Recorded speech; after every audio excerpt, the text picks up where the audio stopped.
It's a big hit for us. It affects our outreach to the community. It affects our mission. We first told you about federal cuts hitting Treasure Valley AmeriCorps members last month. That agency coordinates volunteer service opportunities across the nation. And Boise-based Jesse Tree, a housing services organization, told us they're feeling the impacts.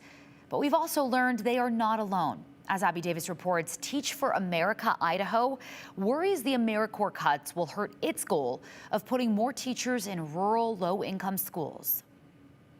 My favorite days are the days when I get to go out and visit schools. But some days, Teach for America Idaho Executive Director Tony Ashton has to focus on challenges behind the scenes, like navigating federal funding cuts he says will impact the organization's future. It's a lot of unknown. Teach for America works to recruit and retain teachers, and Ashton runs the Idaho branch. We recruit all across the country for recent college graduates, but also professionals who want to commit 2 years to teaching in a low-income school across the country. The organization is a member of AmeriCorps, a federal agency for service work and volunteers. Ashton says they recently learned 28 of their teachers may not get AmeriCorps grant money they rely on after this year.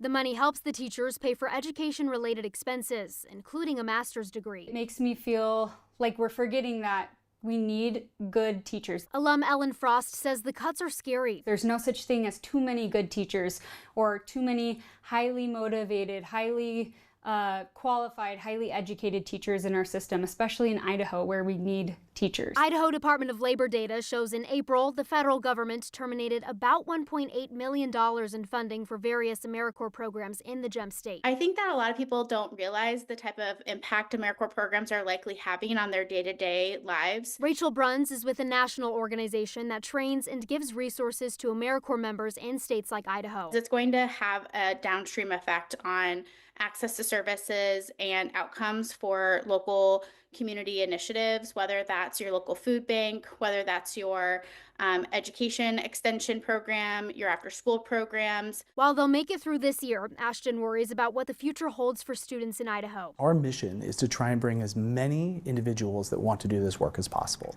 as many qualified individuals that want to come in and work in our schools in Idaho.